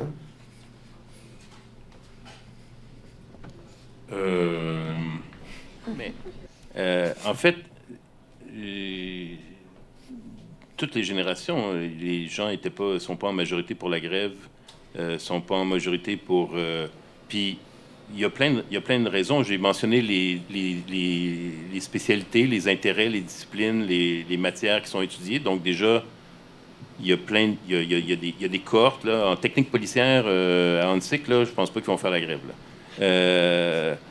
Ils ont hâte d'être cadets pour pouvoir taper sur les grévistes, ça, c'est une autre affaire. Et donc, en fait, les grèves dont on parle, il y a plusieurs grèves du mouvement étudiant au Québec, et des grèves ailleurs, et des grèves du mouvement syndical, etc., où, en fait, c'est pas la majorité du monde qui sont pour, c'est pas la majorité du monde qui participe. Et la grève de 2012, évidemment, est un peu particulière, parce que c'est devenu pour des raisons que personne n'avait vraiment anticipées, puis c'était pas un plan, là, il y a ça aussi, c'est qu'il y a des situations sociales, à un moment donné, qui arrivent dans une société, et c'est pas comme... c'est pas un groupe d'anarcho-insurrectionnalistes ou de maoïstes qui ont un plan, là, puis qui ont dit on va faire ça, ça, ça, puis ça va donner ça, puis c'est ça qui arrive. Là. C'est pas comme ça que fonctionnent ni les crises sociales, ni les révolutions, ça fonctionne pas comme ça. C'est comme une sorte de convergence de situations, de rapports de force qui fait qu'à un moment donné, il y a quelque chose qui prend ou que ça prend pas. Et donc, pour les grèves étudiantes, je sais pas si ça va pas te rassurer, mais vous n'êtes pas la première génération où on a l'impression que la majorité du monde sont apathiques, que la majorité du monde ne veulent pas de grève, que même du monde de gauche disent « Non, mais moi, je veux pas rater mes cours, là, parce que là, c'est super stressant. Si je rate mes cours, qu'est-ce qui va m'arriver? » Puis là, le monde sont comme... Ça crée une sorte d'insécurité vraiment fébrile. Moi, je suis passé devant le cégep du Vieux-Montréal en 2012. Je me rappelle plus c'était quelle assemblée, là, mais vous aviez comme... je sais pas, il y avait comme l'Assemblée générale, là, elle a duré comme 12 heures, elle était dans 8 salles avec des vidéos, etc. Puis le monde sortait en pleurant parce que vous aviez voté la reconduction de la grève. Puis il y avait du monde qui pleurait parce qu'ils paniquaient sur leurs examens, puis leurs notes, puis leur fin de session, puis des affaires comme ça. Là. Donc, au Vieux-Montréal, dans ces assemblées-là, il y a du monde qui sont contre la grève, puis qui vont au micro, puis qui disent que c'est pas bon aussi. Là. Donc, je veux pas te rassurer sur votre génération, mais je veux juste te dire que toutes les générations, ils ont eu il y avait souvent une grosse masse de personnes qui sont pas prêts à partir, qui sont pas prêts à faire la grève, qui sont pas motivés, qui ont peur, qui font des calculs, qui sont individualistes. Il y a plein de raisons pour pas embarquer dans des grèves. Ils comprennent pas c'est quoi. Mais moi, ma compréhension, c'est que les moments où il y a le plus de chances que le monde se motive, c'est plus l'attaque est grosse. Plus l'attaque est grande, plus les gens vont être motivés. Et donc, c'est pour ça que je parlais de l'indexation tout à l'heure en disant que c'était un plan de génie de Pauline Marois. Puis c'est pour ça que 2012, ça a pris autant, entre autres, parce qu'en fait, il n'y avait jamais eu d'augmentation aussi élevée. C'était une augmentation totalement farfelue là, de Charette qui est arrivée avec 78 %, je pense, d'augmentation. C'était comme capoté, le gars, là. Et donc, en fait, tout le monde n'était pas... là, il y avait tellement mis en colère du monde que là, ça a créé un mouvement qui a totalement débordé parce qu'en fait, c'était une attaque énorme. Et moi, je dis tout le temps par rapport aux fameuses assemblées générales, que ce soit une assemblée syndicale, que ce soit une assemblée étudiante, bien, s'il n'y a pas d'enjeu conflictuel, s'il n'y a pas d'enjeu, c'est plate. Pourquoi on va aux assemblées? Je veux dire, c'est plate dans le sens où on voit nos amis, puis on peut prendre un café, puis on a des informations, mais... c'est pas ça, là. C'est comme l'Assemblée, elle devient un lieu vraiment politique quand il y a un conflit, qu'on voit un conflit devant nous, puis que l'Assemblée devient le lieu où on va se mobiliser. Et donc, les moments où les assos étudiantes n'ont pas besoin de distribuer des pizzas pour faire venir le monde, c'est quand il y a une grosse attaque contre les jeunes, quand il y a une grosse attaque contre le mouvement étudiant, quand il y a une grosse attaque sur les frais de scolarité, le monde y vient. Puis quand il n'y a pas de conflit, ben là, il faut sortir des trucs pour faire venir le monde, parce que le monde se dit « Ouais, ben vais aller faire autre chose. J'ai pas... Donc, c'est ça. Donc, ouais, donc voilà. Donc, par exemple, c'est pas pour rien que les jeunes de cette génération ici, maintenant, dans les 3 dernières années, se sont mobilisés pour la cause de la Palestine, parce que ça avait absolument aucun bon sens, le niveau de violence de la Palestine. Il y a 4-5 ans, je croisais un étudiant et une étudiante au Café Aquin. Je portais un kéfier. Elle me disait « Ouais, M. Dupuis-Déry, vous essayez d'être à la mode, là? » J'étais comme « Regarde, comme je porte le kéfier depuis 90, là. T'étais même pas né, OK? Mais, calme-moi avec la mode, là. Mais sauf qu'on a manifesté pour la Palestine là, depuis les années 80, là, au Québec. Là, on a sorti dans la rue. Mais jamais, jamais, jamais on a vu le génocide prendre une intensité aussi complètement hallucinante en termes de violence épouvantable, là. Et donc, votre génération, ça a été vraiment un moteur de colère et de réaction de la Palestine, parce que ce que vous voyez en direct, là, c'est abominable, complètement abominable. C'est tout le temps abominable depuis 48, là, mais je veux dire que là, ça avait... Et donc, c'est pas parce que vous aviez des meilleurs leaders ou des meilleures propagandes ou des meilleurs posters ou un meilleur slogan, là. C'est parce que le niveau de violence contre lequel vous êtes révolté était tellement abominable que ça aurait été même bizarre qu'il n'y ait pas de réaction, en fait. Et donc, ça a créé les campements, ça a créé les manifs, ça a créé tout ça.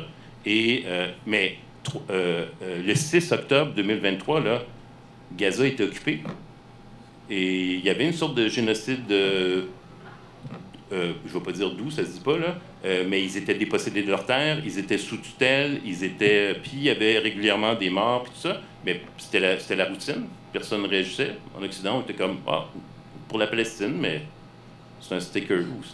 Mais là, à partir du moment où donc ça, c'est un exemple de le niveau de violence provoque une réaction.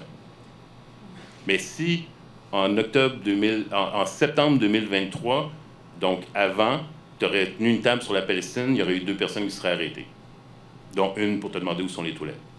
Bien, je me présente brièvement. Moi, je suis stagiaire en travail social, puis je travaille dans une ressource communautaire. Aujourd'hui, il est arrivé un enseignant au secondaire dans mon bureau, qui était en conflit avec sa direction, son syndicat, la commission scolaire, pas mal tout, en fait, qui était brûlé, dépassé. Il était complètement indigné, en fait, parce que sa position en défense du personnel puis du droit à une éducation de qualité a été punie de façon pas mal systématique par sa direction d'école. C'est un monsieur qui était vraiment... je dis inquiet, mais ça minimise énormément le ton de son propos quand il était dans mon bureau, de l'éducation qu'on laisse à une génération future. Puis à cause de ça, ça fait plus qu'1 an qu'il est en invalidité, puis qu'il ne peut pas travailler. Dans ça, il y a eu plusieurs mois sans salaire. Puis c'est quelqu'un qui a une famille à s'occuper, etc. Fait comme on le disait tantôt, ça limite sa capacité à se mobiliser. Il se sent pas apte à porter un message, en fait, aussi avec l'impact du harcèlement qu'il a vécu à cause de sa position en faveur des étudiants, puis des coupures, contre les coupures et l'impression qui est vécue par le personnel. Puis ça a été fucking difficile de pas m'emporter, sachant que j'allais être ici littéralement 30 minutes après la fin de ma rencontre, en fait. Fait que c'est pour ça que j'en parle. Puis on dirait comme... Je voulais partager le témoignage parce que je pense que ça vaut la peine qu'on discute de solidarité, puis qu'on peut-être entre en dialogue avec les différents niveaux de l'institution. On est dans un même établissement, on est des travailleurs, des stagiaires, des étudiants, des professionnels qui vont tous vivre les mêmes conséquences de coupures et de pression. Puis il y a des gens, en tout cas le monsieur aujourd'hui a été une preuve de ça, que les étudiants ne voient pas, puis qui n'entendent pas, qui prennent action pour nous, puis de façon isolée parfois. Puis c'est ça, je me demande quand est-ce qu'on va sincèrement entrer en dialogue avec les différents niveaux de l'institution. Peut-être c'est moi qui est naïf, qui aimerait ça vraiment voir des admins en grève. Ça, mais je sais pas, on dirait qu'il est peut-être temps qu'on change ces rapports de pouvoir-là ou qu'on essaye d'autres choses. Mais en même temps, je suis pas la personne qui est allée parler avec les admins dans toutes les grèves que j'ai vécues depuis mon parcours aux études supérieures. Fait que, pour ceux qui savent, je vous laisse en faire J'ai été dans des rencontres intersyndicales avec l'ADG où est-ce que je voyais littéralement le syndicat de soutien un peu sur le bord de pleurer en disant que ça serait vraiment le fun que tu ailles à la TV puis que tu dises que ça va pas puis de prendre position avec nous. Mais c'est tout un jeu de diplomatie, de oui, mais là, si on dit ça, là, ça laisse au gouvernement la chance de nous attaquer. Puis, comme, encore là, c'est encore des bâtons dans nos roues, mais la journée où est-ce qu'on va se mettre ensemble, tous les syndicats, le syndicat l'AGA-CVM, le syndicat des profs, puis le syndicat de soutien, c'est là qu'on va être le plus fort. Puis je pense que c'est ce qu'on est en train de bâtir en ce moment. Avec la grève sociale qu'on a faite le 1er mai, pour ceux qui étaient là, c'était vraiment un beau piquetage, une belle grève. Fait que je pense qu'il faut encourager ce dialogue-là. Puis c'est un peu... C'est même que je vais répondre, mais si vous voulez... Moi aussi, j'aimerais ça que les admins sortent sur la place publique. Moi, j'essayais de convaincre ma DG de dénoncer les compressions, puis évidemment, j'essayais de la convaincre, mais en sachant que c'était un peu peine perdue dans la mesure où, tu sais, puis là, je pense que c'est pas sur eux qu'il faut compter, là. En fait, c'est en se solidarisant entre nous. Puis, tu sais, avec les compressions actuelles, les employés de soutien, là, dans un cégep, là, c'est comme pour les employés, là, avec les étudiants, c'est les personnes qui vivent le plus les conséquences, là. Moi, je pense à des services de reprographie où la personne part à la retraite, il était 3, il se retrouve 2. Puis là, c'est le début de la session. Puis là, il faut qu'ils impriment tous les plans de cours, les recueils de textes. Puis, tu sais, ils savent plus donner de la tête parce qu'ils n'ont pas le droit de faire d'heures supplémentaires. Puis, tu sais, eux, ils vivent vraiment constamment les réductions parce que c'est là qu'on va couper. Parce que le gouvernement n'arrête pas de dire qu'il ne faut pas toucher aux services aux étudiants. Fait qu'on va aller toucher tout ce qui, indirectement, n'est pas en lien avec les étudiants, mais ça va avoir un impact, comme je le montrais sur vous. Fait que, tu sais, en se solidarisant avec eux, c'est ça c'est vraiment de donner. Il y a des cégeps comme peut-être le vôtre où il y a plus de tradition intersyndicale, il y en a où il y en a peu.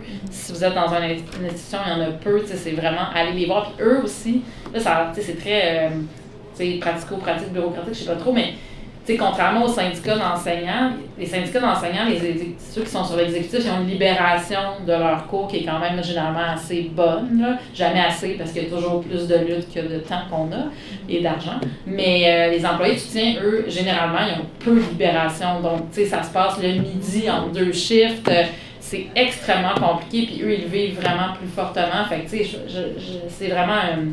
c'est ça, j'apprécie beaucoup que ça a été le témoignage puis les discussions que ça amène parce que ça, on les voit moins, on est moins en contact directement avec eux, mais c'est très important. Ça a été mentionné tantôt qu'il y a comme une grande démobilisation et tout, comme les gens ne veulent plus tellement faire la grève. Mais moi, je me demandais comment est-ce qu'on peut, et je me demande souvent en fait, comment on peut rester motivé et continuer à croire que faire la grève, faire des manifs, ça sert à quelque chose. Parce que moi, je trouve que c'est dur d'avoir l'impression qu'on a un impact parce qu'on vit énormément de répression. Puis, des fois, on a juste l'impression que le message se rend pas. Quand les étudiants passent dans les médias, c'est comme des courts extraits où les discours sont déformés. Mettons, en Saint-Louis, ils ont fait une occupation, ils ont montré 30 secondes des étudiants qui passaient, puis après, ils étaient comme « Ah, une chance que la police était là pour gérer la situation. » Je me dis, mais tu sais, le message des étudiants n'est pas passé. 1er mai, il y avait une grosse manif. Les seuls gens qui ont parlé dans les médias, c'est la police. Puis, mettons, les manifs, c'est super encadré par les policiers et tout. On est dispersés à la première occasion. Le lendemain, il n'y a aucun article, ou presque, qui en parle. 1er mai, tout le monde, les gens pensent, plein de gens qui pensaient que toute la police du centre-ville, c'était pour les gens anciens. Puis, ils ne savaient pas pourquoi il y avait une grève, qu'ils n'étaient pas au courant. Puis, pour avoir été là, comme il s'est passé des choses. Les Canadiens sont en grève. Non, mais il y avait une game en même temps. Puis, les gens pensaient qu'il y avait autant de police juste pour ça. Puis, tu sais, mettons, pour les quittages, pour les grèves, au vieux, on a de la misère à avoir des grèves dures. L'admin, même si on leur demande de ne pas reprendre les journées de cours, ils le font quand même. Puis, on n'a pas assez de mobilisation pour faire la grève ces journées-là. Puis, ouais, c'est ça, souvent aussi les employés rentrent à côté des temps de grève et tout, puis c'est un peu démoralisant, surtout quand, comme les seuls moments où on entend parler des manifs des grèves, c'est quand il y a genre des guillotines en papier mâché. Je sais pas, des... Si je comprends bien la question, c'est un peu la question de l'efficacité des grèves et des mobilisations en général. Et la question de l'efficacité, elle est compliquée dans un mouvement parce qu'en fait, plusieurs personnes peuvent avoir des conceptions vraiment différentes de l'efficacité. C'est pour ça que j'ai pris des notes, parce que là, toi, je te connais pas, là, mais toi, tes sources de pessimisme, c'était entre autres l'écho dans les médias de masse, c'est ça que je comprends. Tu disais les médias n'en parlent pas. La police liée aux médias, puis le fait, par exemple, qu'une ligne de piquetage dure soit dure à tenir, et la guillotine, on en parlera une autre fois. Et il y a la chaise électrique aussi. Mais, puis on a l'électricité au Québec. Mais, et donc, c'est ça. Et donc, moi, ma conception de l'efficacité, c'est un sujet de débat avec qui il faut discuter avec des camarades. Et il y a vraiment différentes manières. Et dans un mouvement, il peut y avoir vraiment des divergences d'opinion extrêmement fortes sur la question de l'efficacité. Et donc, il y a des personnes qui vont dire c'est efficace si on parle de nous en bien dans les médias. Mais là, si on parle de nous en bien, est-ce qu'on en parle beaucoup? Ou, comme beaucoup de manifestations au Québec, des grosses manifestations, y compris des grosses manifestations syndicales, c'est, mettons, moi, excuse-moi, là, je suis vieux, je l'ai encore en papier, là, mais mettons, c'est page 3 ou page 4, c'est une belle photo, soleil, puis il y a une légende qui dit « Manifestation bon enfant des syndicats, bonne participation, la police était sur les lieux, pas de débordement, point. » C'est comme, ouais, c'est un petit peu limité comme couverture quand même. Ils ont une bonne couverture, mais qui ne dit pas c'est quoi leur cause, puis ils sont en page 3. Moi, je ne sais pas c'est qui, mais des fois, il y a du monde qui... Puis ça, c'est des grosses centrales syndicales, là, ça peut être une mob nationale. Des fois, il y a des mobs nationales qui ont plus de couverture, puis ils ont des points de presse, puis ils sont suivis, mais des fois, ça ressemble à ça. Et à l'inverse, par rapport aux médias, une technique vraiment assez efficace pour faire parler soi dans les médias, c'est de prendre une roche puis la lancer dans une vitre de banque. Mais là, tu as de la couverture, mais on dit que tu es un casseur, puis que c'est pas bon ce que tu as fait, puis c'est pas gentil. Mais tu peux être 50, là, puis faire la première page du Journal de Montréal. Là.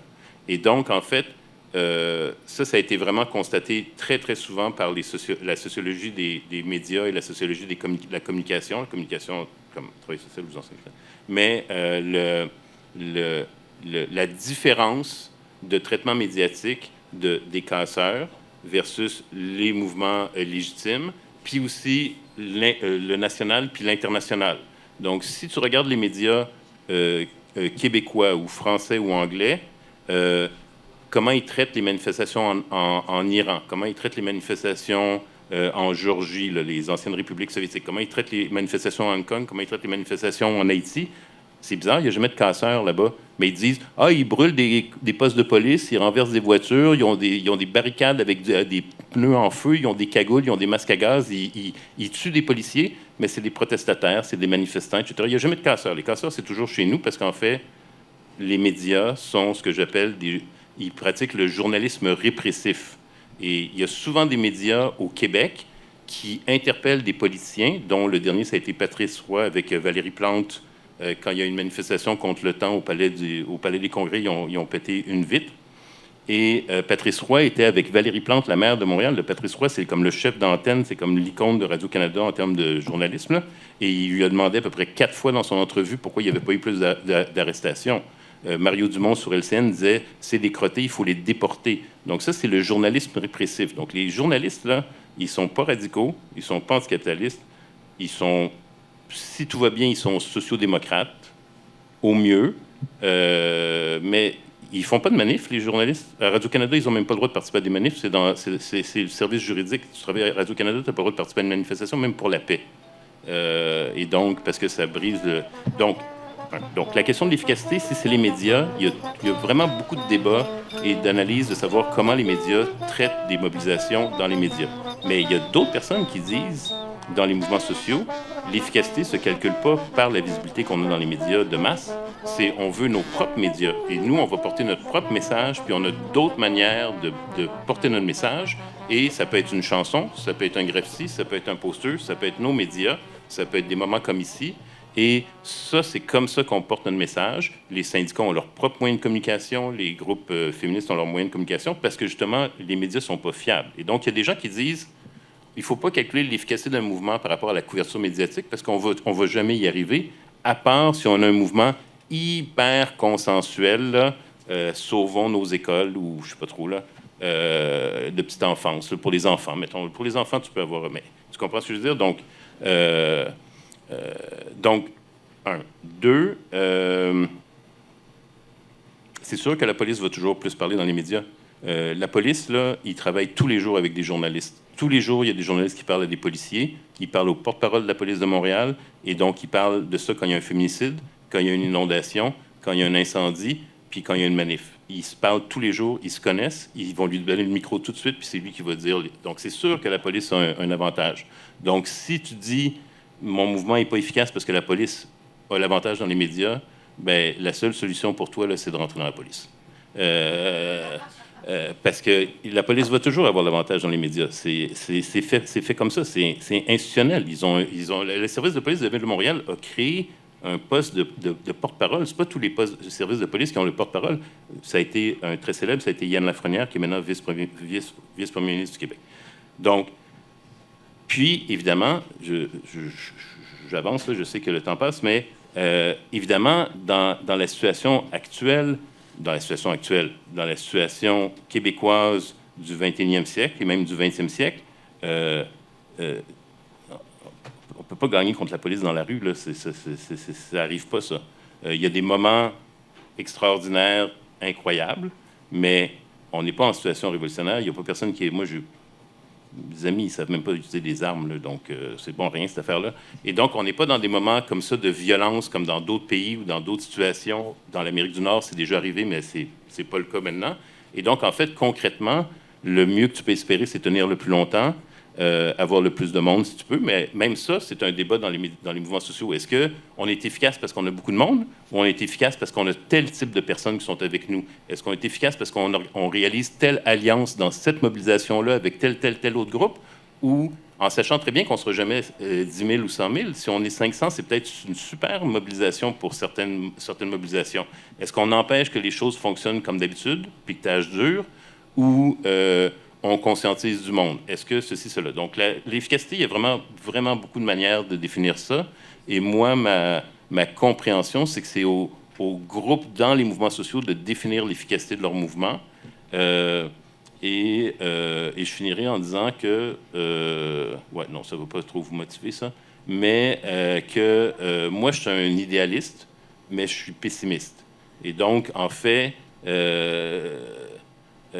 mais il y a une expression en français qui correspond à mon sentiment, c'est la rage du désespoir. Donc, c'est pas parce que tu es désespéré que tu combats pas, c'est pas parce que tu es pessimiste que tu fais plus rien. Mais moi, je suis pessimiste et je considère que dans le contexte actuel, par rapport à mes objectifs et mes idéaux à moi profonds, je vais pas voir le monde auquel j'aspire de mon vivant. Je serais très surpris, mais...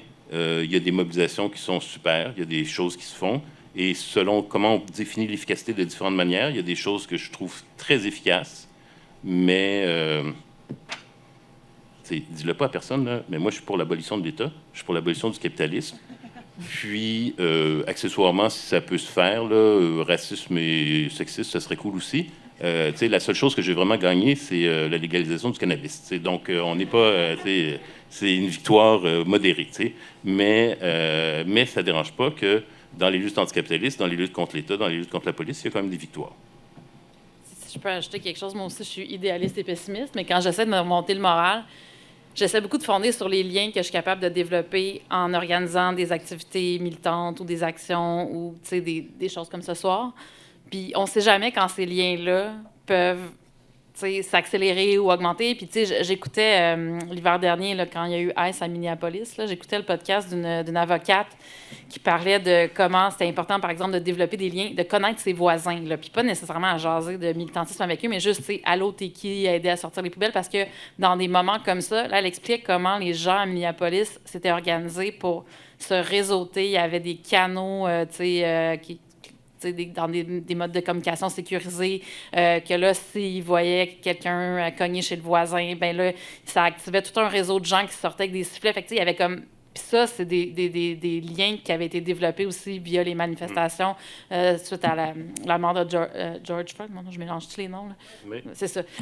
Et donc, c'est ça. Fait que, j'écoute des choses comme ça ou je lis des choses comme ça. Quand je suis déprimée, là, je suis comme, ah oui, c'est ça, pour me ramener à l'essentiel, que les liens, c'est les liens avec les autres, c'est les actions qu'on fait ensemble. Même si des fois, je suis quand même découragée. Bon, c'est malheureusement tout le temps qu'on a pour ce soir. C'est triste, hein? On pourra refaire une partie, une version 2 si jamais le temps se dit une autre session ou une autre année. Donc, tout d'abord, remercier nos panélistes, Marianne et Francis. Merci d'être venus. Merci.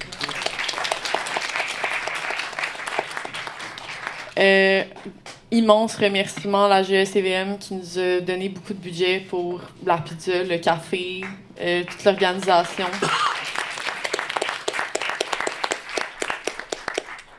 Tu aller avec l'autre? Ben oui, on voulait aussi remercier la CAS qui sont venus. N'oubliez pas d'aller les voir avant de partir, ça serait cool.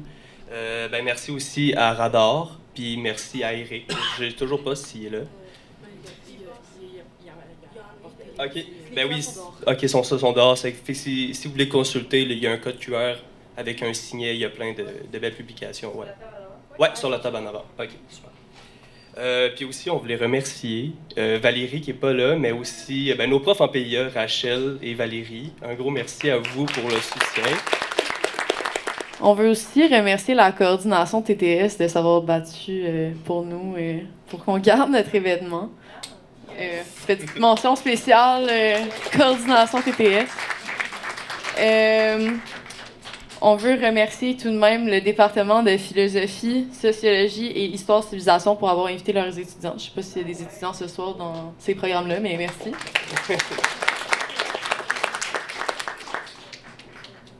Puis merci à tout le monde d'être venu. C'était vraiment un bel échange. Merci à tout le monde.